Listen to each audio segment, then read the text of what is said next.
Alhamdulillah wahdahu amma ba'du. In the previous part, we discussed what Dawkins said under the subtitle Science and the Supernatural, Explanation and Its Enemy. We, however, did not stop to think for a while about what the word enemy is supposed to mean here. What is the enemy of explanation exactly, one ought to ask. One common feature has always been characteristic of Dawkins' writings, as colorful and eloquent as they may be. They are severely lacking in the very ethic he appears to be urging people all the time to exhibit, rational and critical thought. You don't need to be a student of philosophy of science to see this. Any sensible person who respects his mind and his rationality should obviously stop here and ask, what is an explanation to begin with? The author is readily assuming that what he calls the supernatural, as ambiguous as that is not only enemy of what he views to be a scientific explanation by necessity, but to what can in principle qualify as an explanation at all, scientific or otherwise. To suggest a supernatural cause for anything that happens in reality would be to defeat the very meaning of explanation, whatever it is you might be suggesting. Now, to show how vacuous, presumptuous, damaging, and even insulting to human knowledge and reason that ridiculous position is, let's start by addressing every ambiguous term in that title, in as much detail as this space would allow at least. First of all, the author assumes that we all agree to what the term science means or should mean. Obviously, we don't. Moreover, the dispute is substantial and extremely relevant to the subject matter of such a book, and is not to be dismissed as fodder for useless banter and debate amongst philosophers who have no other job but to do so. As many professional scientists are tempted to do, the way you define science, its scope, its subject matter, and the limits of its tools of inquiry determine what scientific material you can or cannot accept as plausible knowledge or as justifiable belief. And to claim that no such dispute exists at all intellectually, or that it should not be given any intellectual worth, or that whatever the proper position one should take on this issue, it shouldn't impact the actual practice of whatever we call science, or the way it relates to our beliefs about the world, is to appeal to sheer ignorance. Of course it does, and so it should. Obviously enough, when someone like Dawkins here claims so merrily and so easily that the subject matter of science is all of reality and all that exists, he's not making a scientific claim that can be verified by observation or by whatever means he would so readily identify as evidence. He is promoting a philosophical position that can be shown to be resoundingly and scandalously false, in fact. A position that has its roots, as we've shown in previous parts of this material, in the foundation of the Western Academy in ancient Greece and the Greek notion of metaphysics and of a theory of existence. What I wonder is the kind of evidence that Dawkins and his fellow atheists in the Western scientific community would provide when prompted to for the validity of such a position.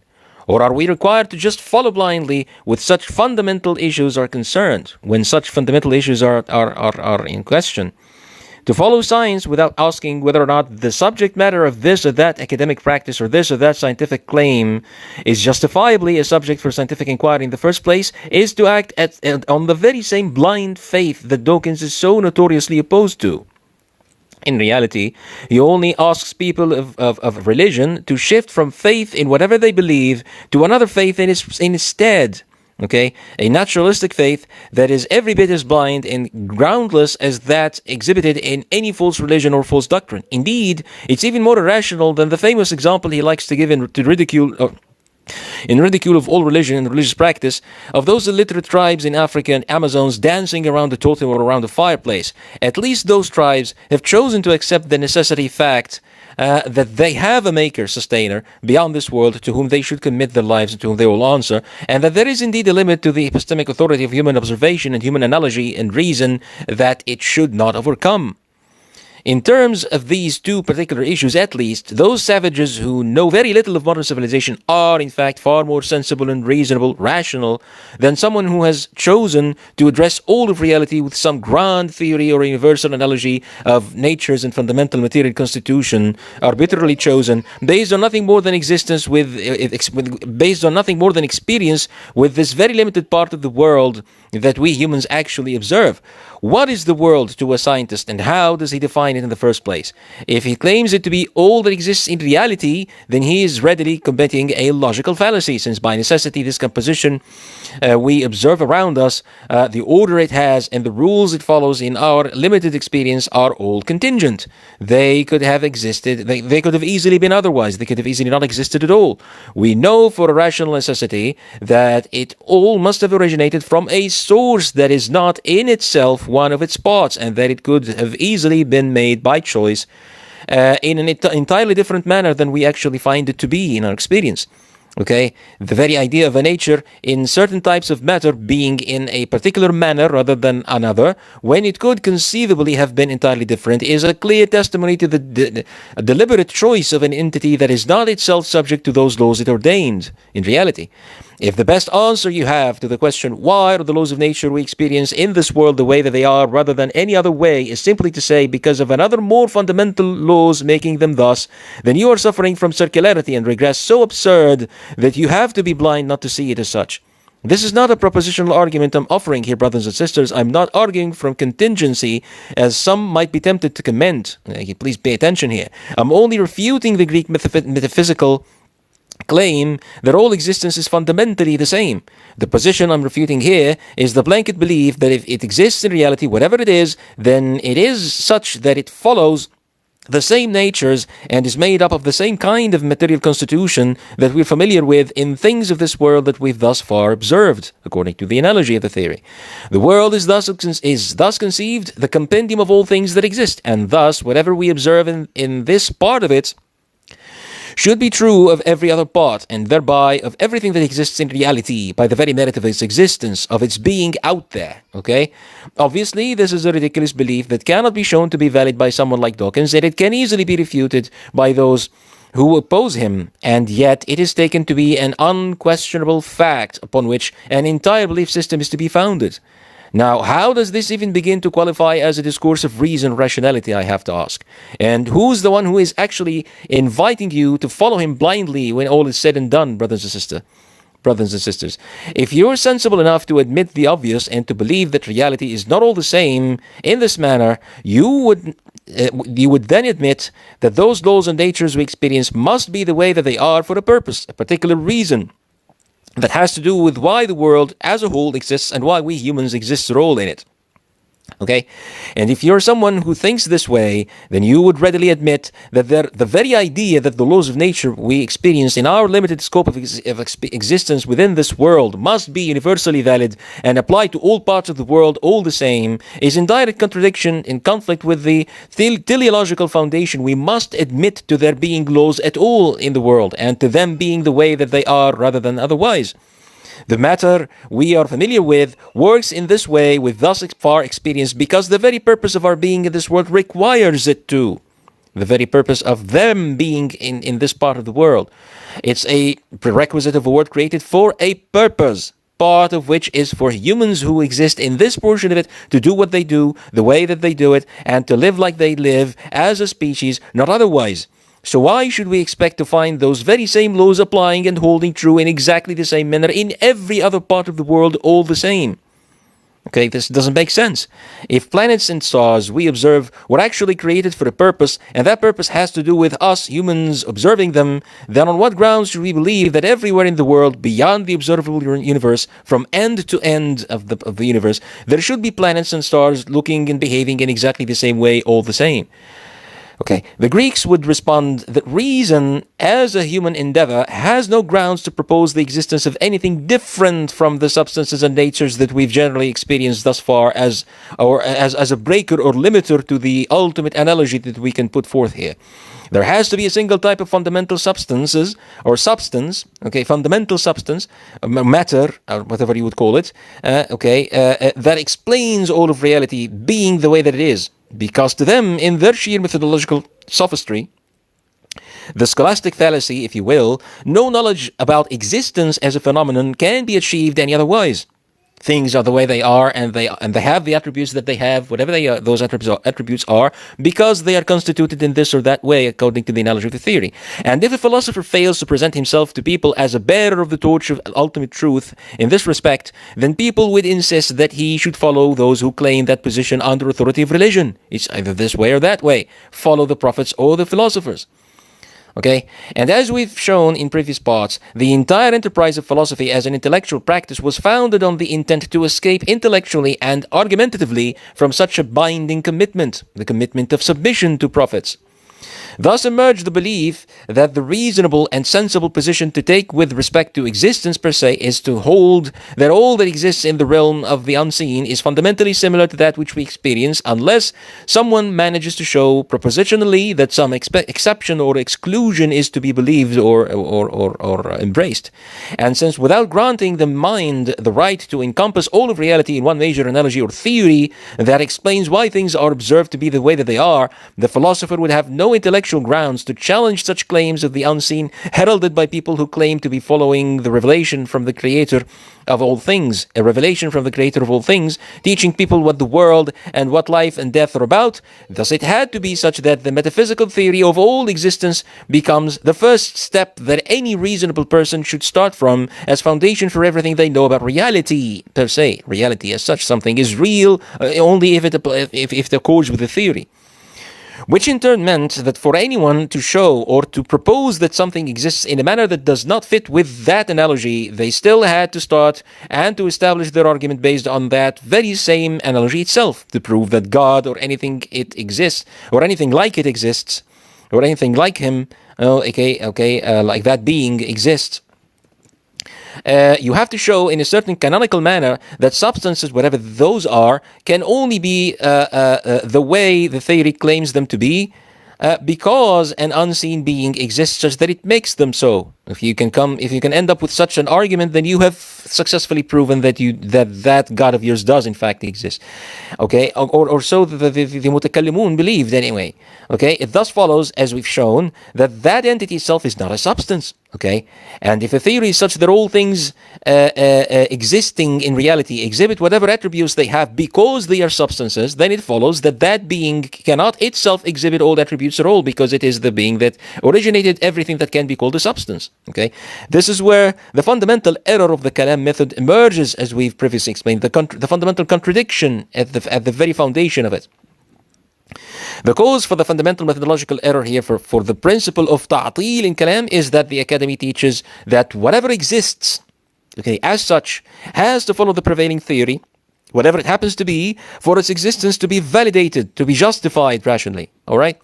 Whatever it is, even if it is to be shown that it is totally exempt from submitting to all the rules and laws of things we experience, it has to be proposed on the grounds of the theory, not in spite of it, all right? Because otherwise, we would have no epistemic access to it in any way, shape, or form, according to the Greek tradition. If analogy to the observable reality is the only way we have to know that something exists at all, or that it has this or that attribute or property or nature by necessity, then this is the only rational justification in believing it to exist at all. Okay, if of course it's not observable, if it cannot be proven to exist by observation.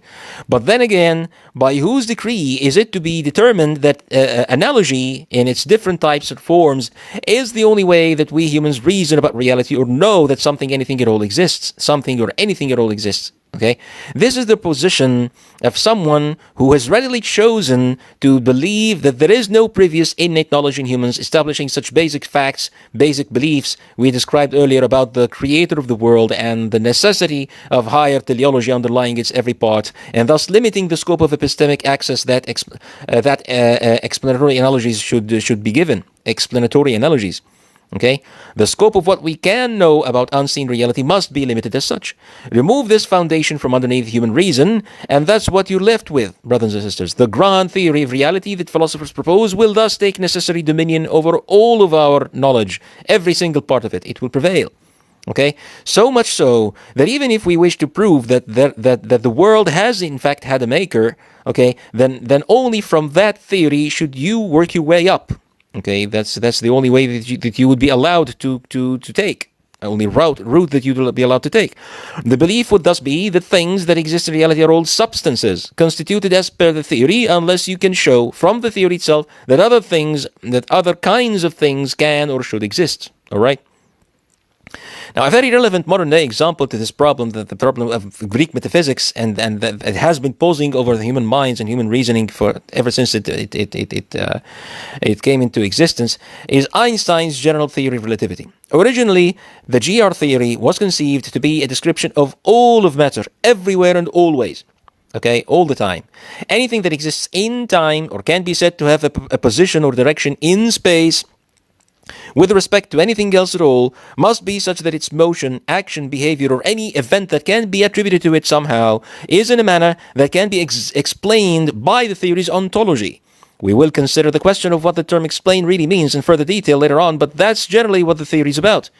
This is the underlying assumption that the theory was founded upon. It is only because of that assumption, brothers and sisters, that physicists today are inclined to believe that the world as we know it must have had a beginning in the past, in what is commonly known as the Big Bang Theory. Because by world or universe, they actually mean all that exists in space and time. Okay? But then again, on what rational grounds is it to be determined that this is indeed the case, that for something to exist in space and time, then it has to be describable by the field equations, whatever that thing is. Okay? And more importantly, if the metaphysics of time and space in this theory is such that no such meanings as time and space can be attributed to an existing thing in any sense that does not fit with that analogy, then how did Einstein himself know that to be true, that position about that epistemic or theory of knowledge itself? How did he know that it's true? What evidence can be given or can he give in support of such a claim? None at all. And more unfortunately, I'm afraid, none was ever asked of him. That nobody ever asked him to argue for that position. Okay, that methodological position. Only when some physicists finally realized that the picture of time and progression of events in space in quantum mechanics appeared to not strictly follow his ontology of time and space in general relativity, and the question of some unification start to emerge, some further unification. Okay, if gravitation is fundamentally the ultimate effect of both space and time on existing things in reality, then we should be able to interpret at least some of the observations obtained in quantum mechanics in accord with that notion, right? I mean, well, sadly enough, quantum mechanics as it stands does not allow for that. Time in quantum mechanics is simply the measure of flow of detectable conditions, the probability of which is estimated by statistical tools. Okay, it is just the good old relationist representation that the word time means in normal human discourse. It does not in itself have any physical existence in reality that affects or can be affected by the state of matter in a given position or situation, as in GR. So how are we required then to understand the ontology of what actually happens at the quantum level? Okay, if a particle is a physical entity with mass, and it exists in space-time, not outside of it, okay, then its mere existence should influence space-time in the exact same manner that GR describes when it comes to the macrocosmos, right, to planets and stars and the likes, large bodies, okay, large celestial objects.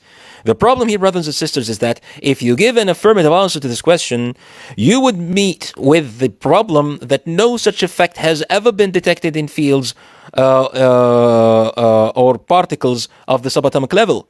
And if you give a negative response, on the other hand, then that would mean that GR is false, because there is no rational rule that would draw a distinction ontologically in the scope of domain of a certain law according to the Greek tradition of rationality we previously elaborated. Okay, the universalization and unbounded generalization of an analogy. Okay, no such distinction should be observed between different scales of matter. Okay, no rule to say that a certain law that is supposedly true of anything that is described as having mass in space and time, and that has been taken to apply to all bodies in space, should not apply to masses that are very small in scale. Okay, by what reason can this be observed? The Greek tradition would compel you to push the envelope of your analogy to engulf everything that exists in space and time, everything at all sizes, all scales, all times, and all places, everything. Okay, nobody even stopped for a minute to question this meaning, this magnanimous belief about the scope of a physical theory and the analogy that it proposes. Okay, and so instead of properly characterizing the problem and responding accordingly, the Academy was rather inclined towards chasing the ghost of the next great unification in physics, quantum gravitation, as they call it, instead of admitting that it's perfectly all right to have a theoretical analogy to describe the world of the very big, assuming that GR is indeed a proper and sensible description, and another distinct, different analogy describing the observations of the very small and treating each on its own merit separately. Okay, each one should be viewed as simply what things look as though they are, what things look like at this scale, rather than what they really are. And then using such an analogy only within the proper scope of its application. Instead of doing so, they opted to propose yet another unobservable fallacious ontology. So they, or at least some of them who were working on quantum gravitation at the time, as the time of this recording, could easily come out of it by saying, well, the gravitational effect predicted by GR does indeed happen at the quantum scale, except it only happens in higher dimensions, not in the normal 3 dimensions of space that we are familiar with, and that's why we don't observe it. Okay, now never mind trying to observe it because we simply can't, according to this theory. Never mind that the very idea of a higher dimension is meaningless. Fundamentally meaningless, nonsense, nothing but a fancy mathematical construct, since if by spatial dimension we mean an abstract axis that describes a possible direction of motion or extension for something that moves or extends, okay, perpendicular to some abstract plane in space, then the 3 dimensions that Descartes defined in his system are all there can be in this manner. Or in other words, nothing can move or extend in a direction that cannot be described fully by those 3 dimensions. Okay, so what does the 4th dimension mean? What does the 5th dimension mean? Nothing. Okay, never mind any of that. Just shut up, believe, and calculate. Yet another dark, ad hoc entity, as many such unobservable entities that astrophysicists have hypothesized throughout the years in effort to keep the theory of general relativity in the seat of power as it is. After all, a reality where GR is true, brothers and sisters, is far more exciting than a reality where time and space themselves are not controllable or affectable one or another. Okay, as in Newton's gravitational theory, for example. Okay, we are at such a time where theories are favored not because they're more true or because they're more or they can be shown to be more probable as a description of reality than competing theories. Rather, they are favored because they're more appealing. Okay. They look better, more mathematically fit, more pleasant and inviting to further innovation and more imaginative and so forth, okay? I mean, obviously under general relativity you can in principle conceive of creating a time machine, okay? That juicy subject matter that has been tackling the imagination of science fiction novelists for years, for decades, okay? Or of traveling to the extreme ends of the universe in little time, all right? Because you can manipulate the so-called space-time in principle. You can bend it, you can curve it, you can puncture it, whatever. You just need to get the mathematics right for that to happen. There's no sense, on the other hand, in which this could even be imagined under Newton's ontology. Okay, so while in principle Newton's theory of gravity could easily be manipulated and modified to fit all recent observations that have been used to confirm GR, and it has indeed been done, in fact, in more ways than one, and as I've seen in the literature, there are purely sociological reasons why it finally fell out of favor, the paradigm of Newtonian gravitation, academically and historically, and why the famous Occam's razor goes dead blunt whenever it comes anywhere near GR, despite the fact that Einstein did indeed use Newtonian's gravitational equations to come up with his own. The reason is simply this, brothers and sisters. Newton's ontology is dead boring, as opposed to Einstein's world of black holes, wormholes, warp drives, time machines, and the like. Okay? There's more magic in Einstein's reality, more fantasy than there is in Newton's, to use Dawkins' terms.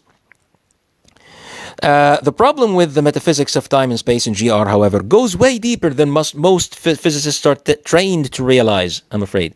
The very idea that space-time can be shown to have a beginning in the past, as first proposed by Lemaitre and others, is self-defeating, since in order for something, anything at all, to be said to have begun at all, it can only be described as such in a tensed manner. What does that mean? That is to say, there was a time when it didn't exist in the past, and a later time when it did exist, and in that particular order. Okay, that's the only way for it to merit the description of having a beginning at all. Okay, or having progressed in one way or another as well. So if Einstein's field equation is to be solved without the cosmological constants as Einstein himself eventually granted, it should imply the falsity of GR ontology, not that space-time must have been expanding from some point in the past before which reality was fundamentally different, as many cosmologists are tempted to believe and have indeed proposed countless models in cosmology in attempt to describe. This is because what is claimed to be expanding in GR is space-time, which is a hypothetical ontological entity made up of both space and time combined somehow. Not things that exist in space and time, but space and time themselves. So to claim that time itself must have been expanding through time or from a certain point in time is just as circular and absurd as claiming that space is expanding in space. Because for something to expand, it has to expand in what can only be conceived as space. Space-time, whatever that may be, can only be said to expand in space and time. All right. The famous diagram of the chronology of the Big Bang scenario that cosmologists now take for a given fact and they teach at schools to children's schools, or of course, except for its many details that are and will always be in dispute, but it's generally accepted as a whole, is actually meaningless. Since what is shown in the diagram is supposed to be space-time as it looked smaller, supposedly, in the past, and then it progressed in time to get bigger, gradually, okay, as one of the two axes in the diagram would show its progress in time, while the other would suppose the normal, the perpendicular axis would represent, supposedly, its growth in space, its expansion in space. But the obvious question here is, brothers and sisters, what time is that on this axis, represented on this axis, if time itself as a notion which applies to all things that exist in time, that move, that expand, that extend, is defined in GR as a physical component of the very entity itself that is claimed to be expanding in this diagram? And what is space? If space itself, as the very meaning which applies to things that exist in place relative to other things, is defined as a physical component of the very entity that is said to be expanding in that diagram? Okay, such a fallacy of projection is the reason why some physicists found themselves compelled to draw a false distinction between what they would call relativistic time on one hand and quantum time on the other, whereby cosmological models could be devised such that space-time emerges at a certain point on quantum time, the scale of which is assumed to be infinite and eternal. Okay, whereas time, the relativistic time would continue to be another entity or another notion or meaning of time that describes things that happen within the so-called space-time. This would make it meaningful to say, as per the designers of such models, of course, as they hope, as they wish, that time began to exist in time. Okay, since you would presumably mean two different things by each of the two instances or iterations of the word time in such a phrase.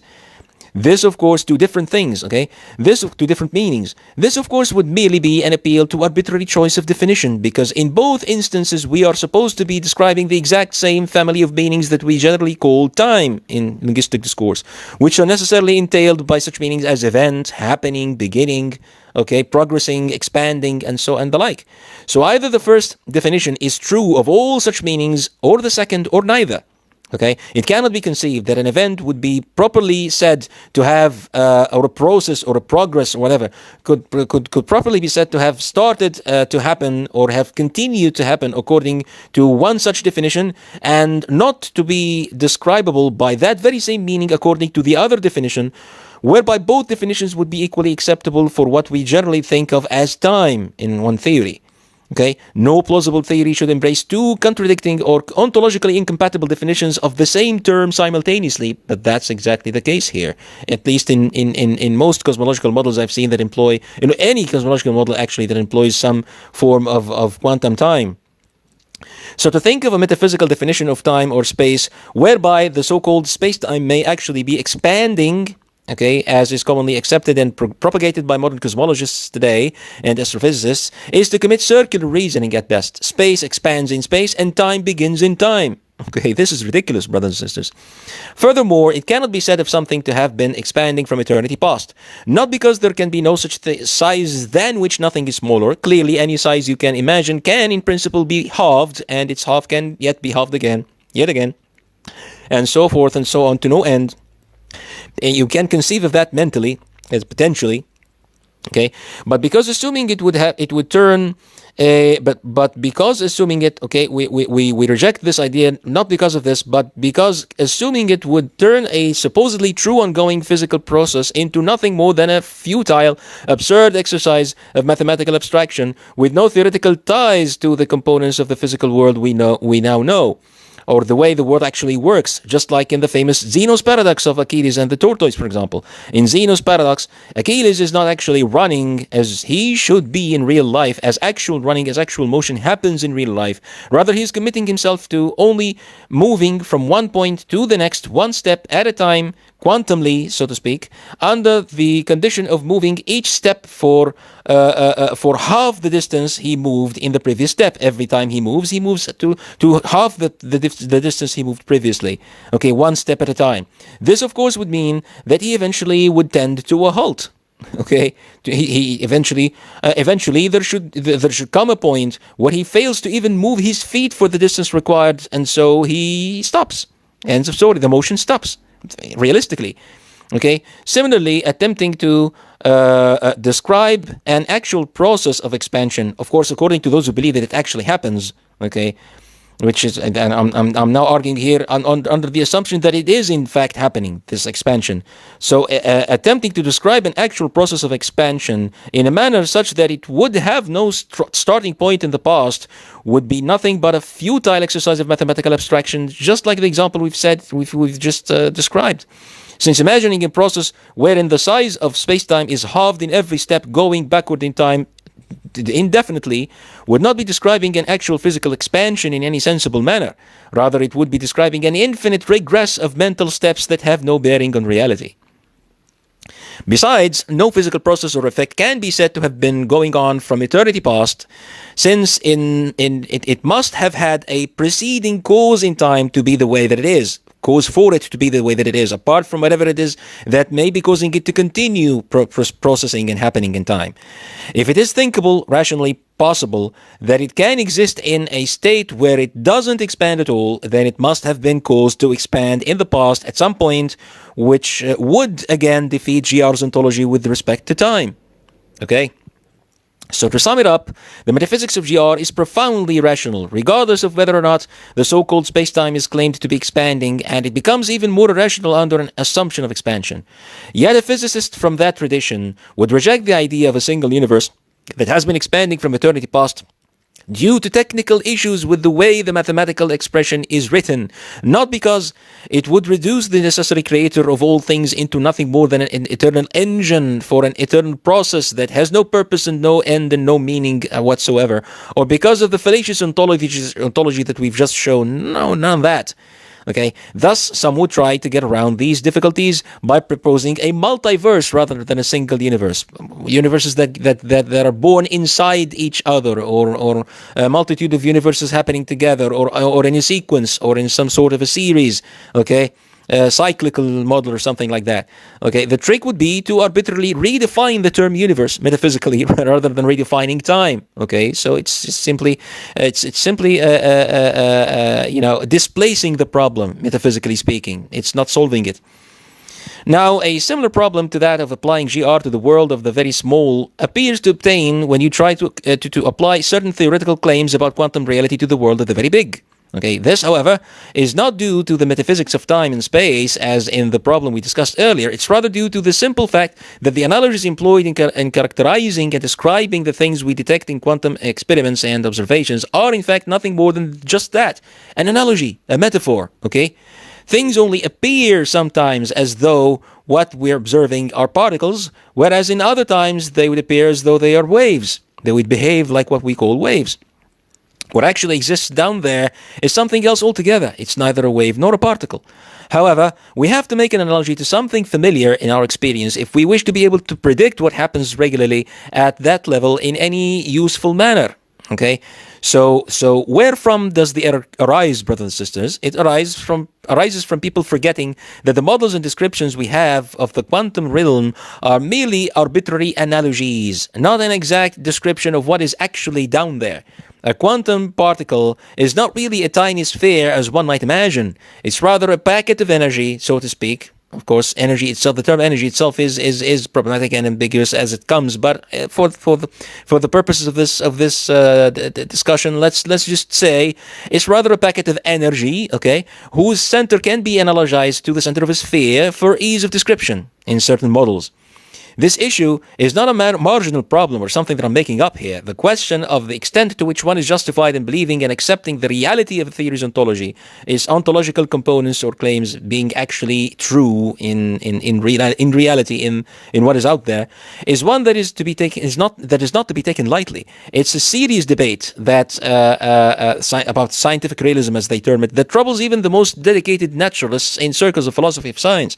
And as you can see from this example, coming from the most respected fields of science in Western Academy today, the field of physics, okay, it's not just a question of the extent of generalization or exploration of an analogy in space and time. There's also the problem of determining what the underlying unobservable reality actually is behind the things that we actually observe, okay? So what metaphysical naturalism does, brothers and sisters, is that it starts from tarnishing the fundamental and necessary teleology underlying the notion of order and regularity in this world being the way that it is, and thus requires from its adherents a methodological commitment epistemologically to the notion that everything is to be explained by nothing more than those very regularities being the way that they are everywhere and all the time. So given the serious issues we just described here, with such a theory that is widely regarded as foundational to the most revered empirical science in our time, theoretical physics, how are we expected to agree to a single definition of what science actually is, or what does or does not qualify as a scientific claim about reality, what science should be like? Okay, we don't and we can't. And I'm talking about we as Muslims, as opposed to someone who's an atheist and a pure naturalist. What's more is that it is not a dispute that leaves Dawkins' claims in this book and others of his publications unaffected. It's one that should effectively turn him from the herald of science and reason he presents himself to be to a proponent of fallacy and metaphysical nonsense. If we can show with good reasons that the grand evolution myth, for example, as Plantinga would call it, in his writings, is not actually proper science at all, but rather a naturalist conjecture about what could have been the origin of every species from common ancestors, then we will have defeated most of the bulk of his publications wholesale, okay? So the only proper way for him to start with such an argument should be to convince us first in advance that everything he chooses to call science, or at least everything that he writes about, that he promotes in his books, is indeed worthy of the epistemic merit he so faithfully grants it. Okay? Now, the same is true of the term explanation in that subtitle of his, brothers and sisters. The same issue. He seeks to show us that anything supernatural is by necessity an enemy, okay, and listen to the term, an enemy of scientific explanation, okay, and therefore is necessarily false or invalid. False. Obviously, we don't agree on what a proper explanation, scientific explanation, should be like in the first place. I mean, do you mean what philosophers would call a deductive nomological explanation, as outlined by Karl Hempel and championed by Karl Popper, Paul Oppenheim, and others? Or what they would call the statistical relevance model, as theorized in the 70s by Wesley Salmon, or perhaps the modified version of it that he proposed later on under the title the causal mechanical model. Okay, maybe you would be advocating the unificationist approach instead. Now, I'm almost certain that he has no idea in the slightest about any of these models. I mean, he's not even aware that such models exist in the literature. But in any case, and without having to go in detail, we have no space to discuss here. Okay, in details we have no space for. What all of these models actually have in common, as is to be expected, of course, given the legacy of the Greek Academy, is a faithful naturalistic commitment to the basic tenets of methodological naturalism, brothers and sisters. A scientific explanation is simply the naturalistic account of reality at large, which is supposedly valid and reliable, whatever the kind of reality it addresses is, or part of this reality in its generalization, in its universal sense, okay, you are addressing. It suffices for whatever end it is needed for as an explanation. It accounts, and if it accounts for a certain event, any event whatever, or type of events, any type being the way that it is, in terms of observable regularities, or more broadly speaking, in terms of basic features of the system of nature we currently experience, then it suffices for whatever it is needed for. Then that's all we need. That's all we need in the way of explanation to generate knowledge about what's out there. Okay, what exists in reality. It is considered ultimately sufficient to explain the tipping over of an inkwell, for example, as one famous example in the literature of philosophy of science, by the regularity that whenever the table it was placed on is hit, it will tip over, due, of course, to a number of mechanical laws at play. This, I presume, would be a sketch of a unificationist explanation for that phenomenon, one way or another. However, to claim that such is as far as a proper explanation needs to go under any and all requirements of knowledge and demands for comprehension and in any given context for such a particular event is not a position we could possibly agree to, regardless of how common it may have come to be in the Western Academy. It only tells us that this is just what was to be expected at a relatively high probability when all relevant conditions to such a regularity hold true. At best, it provides a pointer to a readily manageable cause that can, in principle, be employed or avoided at will, and at worst, it only leaves us assured that nothing out of the ordinary has happened when the event took place. It's precisely what is to be expected under certain conditions, given our experience with the way that things work in such cases.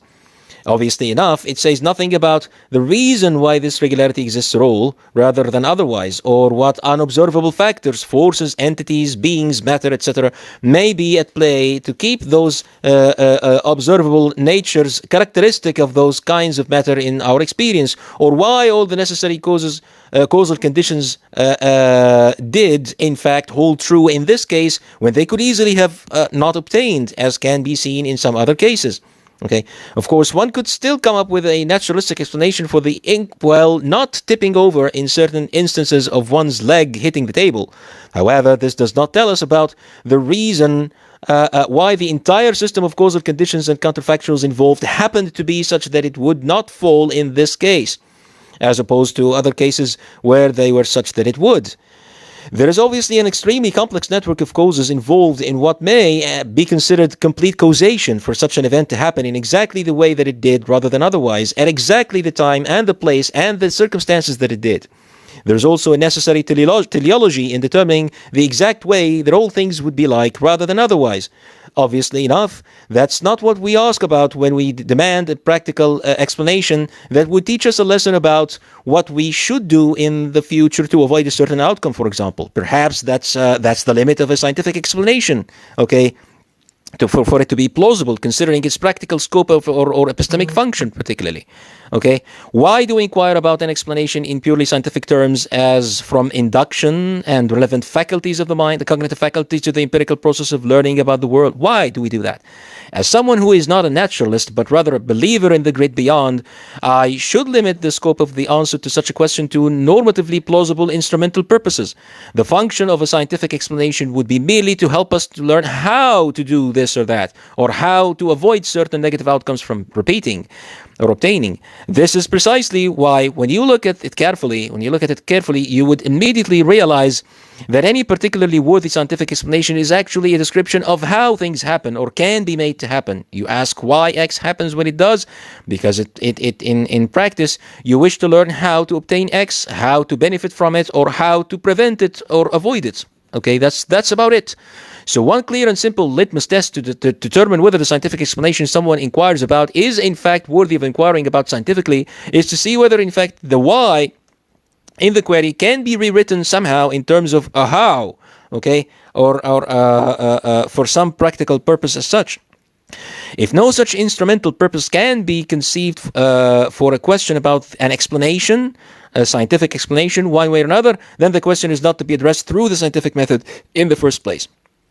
Such explanation is thereby to be obtained from other sources, not from science, as in empirical science. All right. One major example is inquiring about origins of life on Earth. Is inquiring about the origins of life. Okay, what is the explanation for the variety of life forms on Earth and species on Earth of life? Why are they so plentiful and colorful everywhere? Why did we not come to this Earth to find but a few kinds of species scattered here and there, just a few? Why so many? Why so plentiful? Why so varied? Okay, so richly. Now, I contend that this question, which is the subject matter of evolution or biology, is not one that should fall, categorically speaking, within the purview of the practice of science in the first place. Obviously, the only answer to that one can actually achieve in a justifiable manner, in a plausible manner, and that actually gives true knowledge about what the answers of these questions are, can only come from revelation from the Creator of the world itself. Okay, the one who created all these things. He tells us why he made it as such, not otherwise. Okay, he is the one who has the right to do that. He is the one who has the epistemic authority to do that. All right. Apart from that, there's just no science there. There's no knowledge there. Okay, I contend that this question, which is the subject matter of evolution or biology, is not one that should fall, categorically speaking, within the purview of the practice of science in the first place.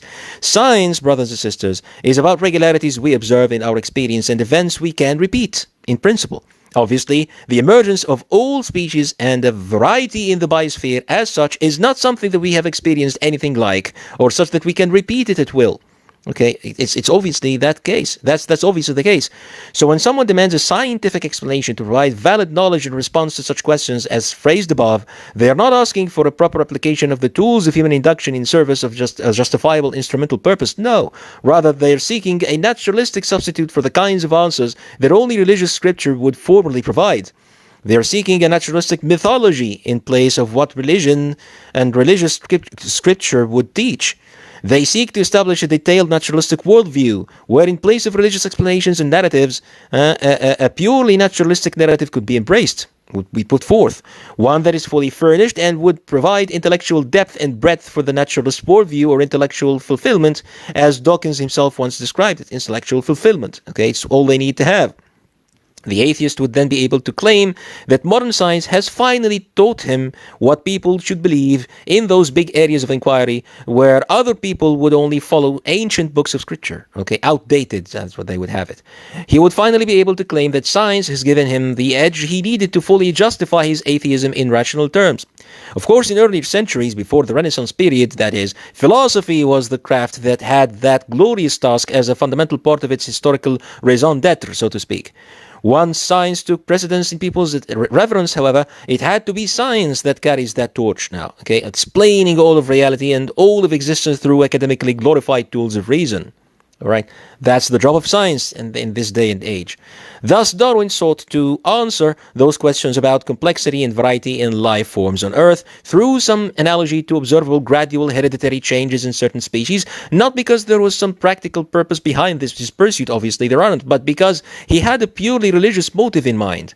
And by religious, in this context, I mean a deistic quest, not a Christian one, obviously. He notoriously wished to challenge William Paley's teleological argument in his book Natural Theology. The main idea of the argument was that certain features of certain types of things in this world, like the complexity of living beings, for example, can only be explained by a willful designer, making them as such, who had, of course, purpose and teleology underlying the way that he chose to create those things, which is why they are the way that they are. Okay, now Paley compared the human eye to a blunt rock, or to show that just as you would judge a hand watch as deliberately configured and purposefully designed when you observe it in comparison to a blunt piece of rock, so should you judge a living organism or a living organ like the human hand or the eye by the exact same token. Okay, so Darwin begged to differ. That's what he did. Okay, Darwin read the book and he was influenced by it for most part of his life, and then he started to rebel against it somehow. You see, while this idea that Paley took for a premise is necessarily and innately true, obviously and clearly parts of living beings are the way that they are because their maker made them as such for certain functions and purposes, like a human designer would attempt to do in his designs. We can all see that innately to be true. There is no refuting this fact, of course. Paley, however, put it forth in the form of a propositional argument for the existence of God, following the tradition of the church in appealing to philosophers on this issue, according to the Aristotelian rules of engagement, okay, that he has inherited in his church. The idea had inherited in his church. The idea was that the mere fact that we can only explain the complexity of life by analogy to human beings or to human designs, then this is proof that some being must have designed all of life. That was the idea. But clearly, the fact that we can come up with some explanation is not in itself warrant for its validity. And equally clearly, the fact that we find ourselves inclined to accept a certain explanation doesn't imply that it is the only possible explanation that humans can think of. Okay, so taking the form that it did in Paley's book, the notion of teleology underlying all of life became an artifact of conjectural explanation, unfortunately. This, brothers and sisters, is Paley's doing, I'm afraid. It is Paley's crime. Okay, so being the deist that Darwin was at that time of his life at least, he figured, but if I can show that all such complexity and brilliant variety can indeed be explained by purely naturalistic causes and mechanics and mechanisms, then the argument will be defeated, period. As a deist, it seemed like a religious calling for him to do that, and thus was born the theory of evolution through natural selection. Following the tradition already established by distinguished geologists from the 19th century before him, by which he was influenced greatly, on a new meaning for the term scientific explanation, one that really has nothing to do with what empirical science is supposed to be about. Okay, a causal claim where a certain analogy is conjectured and universalized without warrant from experience, in the same manner that the ancient Greeks would generalize an analogy on the very merit of existence to explain unseen events that are categorically out of the scope of human existence, or unseen entities, so to speak. A certain observable regularity of change in the biosphere, as in selective breeding for minor changes in hereditary characteristics within a certain species, is taken by arbitrary analogy, by arbitrary choice, to explain any and all differences between species in the biosphere and to provide an explanatory narrative for the very origin of all variety in life. If it is indeed the case that such a change is the cause for new subspecies to emerge in our experience, and it can be conceived that such a change may have been the causal force behind the emergence of all living species in some gradual process that may have lasted for eons, then this should be the scientific explanation for the very notion of speciation in the biosphere, and of course variety of species and the like.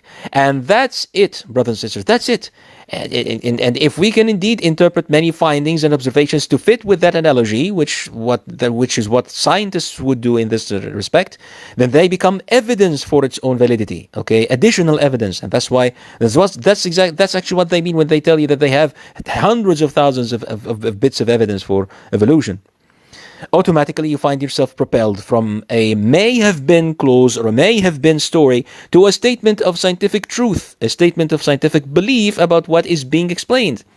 Okay, a belief that is supposedly strong enough to topple all opposing religious beliefs.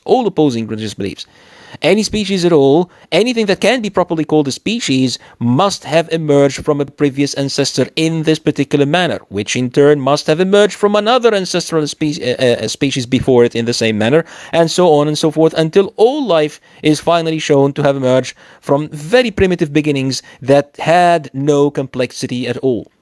Okay, the kind that is fitting of a deist god to have originated it or initiated it, so to speak. Okay, and such is how the very notion of teleology that Paley argued for was blown out of the water in any discourse that has to do with biology and living things. After all, if it's only an explanation by analogy, teleology is only an explanation, an explanatory theory by analogy, then other explanations that are more in line with the spirit of the Renaissance should take precedence, and that's exactly what happened.